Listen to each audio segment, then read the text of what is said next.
It's Friday, boys and girls. Woohoo! We made it another week. All right, guys, let's do the pledge and then get on with our story. Ready?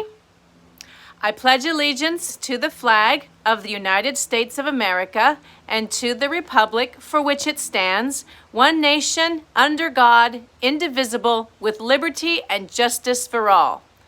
All right, everybody. My story today is by Judy Sierra. It is called There's a Zoo in Room 22. It's a collection of short poems and rhymes that are pretty funny. So let's get started. Oops, I forgot to tell you. The reading level is a 3.2.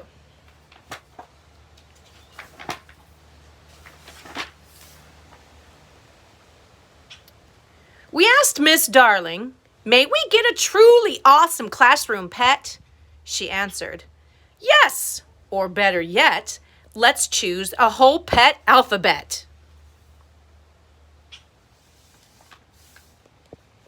Amanda Anaconda is our pet for letter A. We think Amanda's wonderful in every single way. She's nicer than an aardvark or an ant or armadillo, and at story time, each one of us can use her for a pillow.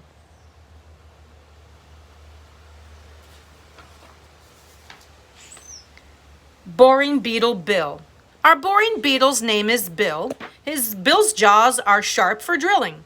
He tunneled through Miss Darling's chair. He found the flavor thrilling. The chair collapsed. Miss Darling fell. She telephoned the carpenter. Bill Beetle has a boring job now. He's our pencil sharpener.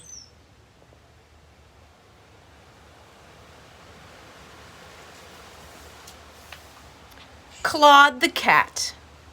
Presenting Claude, our classroom cat, the famous feline acrobat. At 9:15, Claude takes a walk across the chalkboard to the clock, salutes the flag, then grabs the pole, performs a triple forward roll, lands neatly on Miss Darling's lap, curls up and purrs, and takes a nap.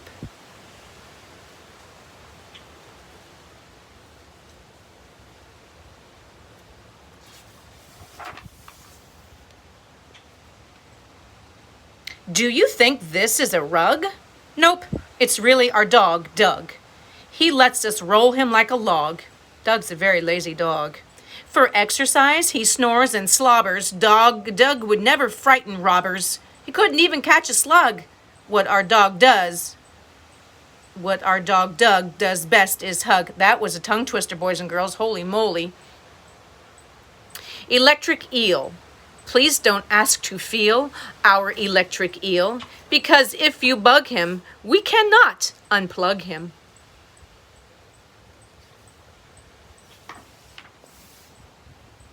Fletcher, Fraser, Fred, and Floyd. They fly through the air with the greatest of ease, using Claude the cat's tail as a circus trapeze. They're fabulous artists, yet Claude is not pleased. No, it isn't much fun having fleas. Gentle Jill. We have a guinea pig named Jill. Jill's very good at standing still. Why, sometimes she won't move for hours. Who'd guess that she has superpowers? Whenever we feel hurt or scared, whenever life is just unfair, we find our guinea pig and pet her. Bam, shazam, we're feeling better.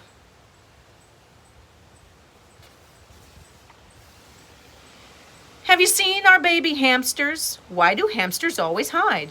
There is not a nook or cranny that they cannot get inside.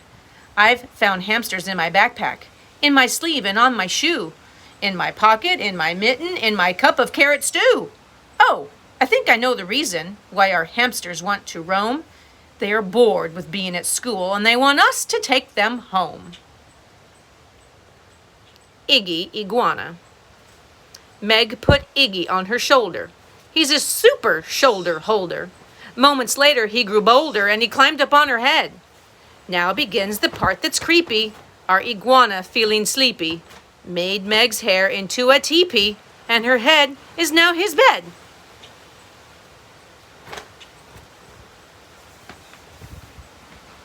Oh, return to sender, Jackarundi. Special delivery, Jackaroondy, the UPS told us Monday. We set the package on a shelf. It growled, it roared, it opened itself. A gentle pet this cat was not, with jaws that bit and claws that caught. We sadly sent her back instead. Let's get a jellyfish instead. Katie Katydid. Our Katydid kicked off the lid of her small cage and then she hid. We hear her singing, Katydid, did, kitty, kitty, kitty, kitty. Katie chirps the whole day long. We're awfully tired of her song. She won't stop singing.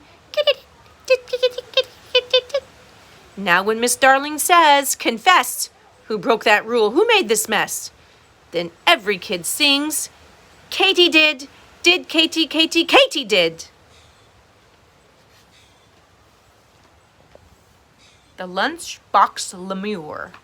There's a lemur in my lunchbox. My bananas just a peel, and my candy bar's a wrapper. This is not a happy meal. There's a lemur in my lunchbox, and I do not want her there. She left me half a sandwich. It was nice of her to share.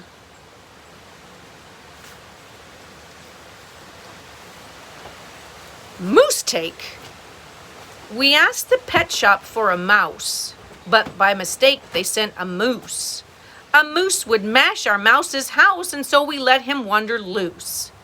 We're pleased to have a classroom moose, even though he's mighty large. He holds our hats and coats and boots, and usually free of charge.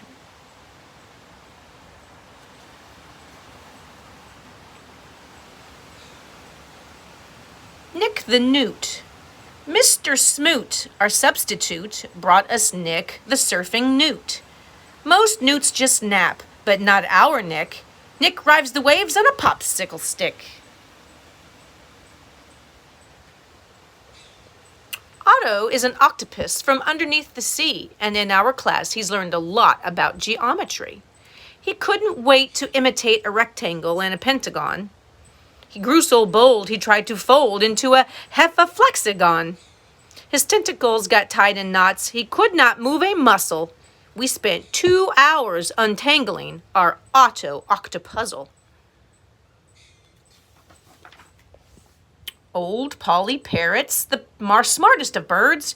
She knows more than 270 words that she learned as the pet of a pirate named Kemper, a man who, it's said, had a very bad temper. Her first day in class, Polly opened her beak and was sent to the office for nearly a week. Since then, because Polly's a sensible creature, she only repeats words she hears from our teacher. The quiet quahog. We do not know our quahog well. He always stays inside his shell. Each time we knock, the door goes slam. He's such an antisocial clam.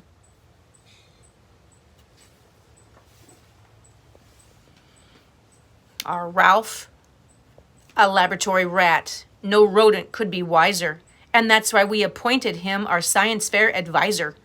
Ralph savors each experiment. To please him is not easy, and if you wish to win first prize, your project must be cheesy. Scarlet Snake is feeling scummy, and she has a tummy ache. Meanwhile, we've been wondering, what happened to Kim's birthday cake?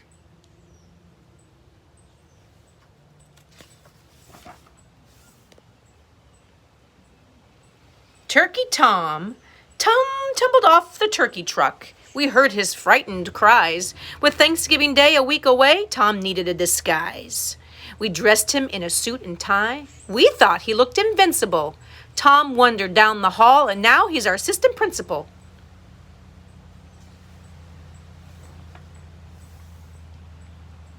Don't say a word. Don't say a word. Don't startle our umbrella bird. This bird's so wide, this bird is so flat. Miss Darling wears him as a hat. Please don't give this bird a scare. He might fly off and pull her hair.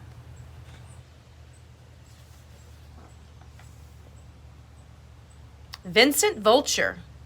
On our field trip in December in the desert, far from culture, where most people never venture, we went searching for a vulture.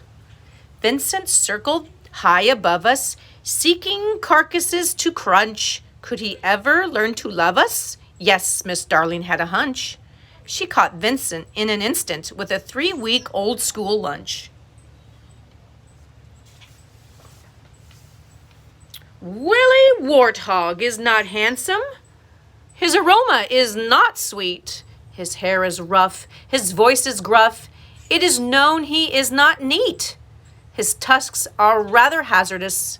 His brain's not very big. But what a bore! How we adore this less than perfect pig.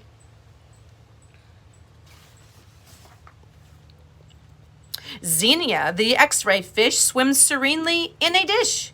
We like to sit and watch her dinner when it is already in her. Yorick the Yak! Yikes! Yorick the Yak is on the attack. He's covering us with kisses. Yuck! That kiss of a yak is a huge gooey smack, so we're very relieved when he misses. Z? We entered a contest to win a Zorilla. We thought it would be a kind of gorilla. A warm-hearted ape with plenty of spunk. Surprise! A Zorilla is only a skunk. And since we got him, just why is it no one ever comes to visit? Please let us know if you should see a better pet that starts with Z. And that, my friends, is the end of our story. I hope you all have a wonderful weekend. Go take an AR test if you want. There's a zoo in room 22.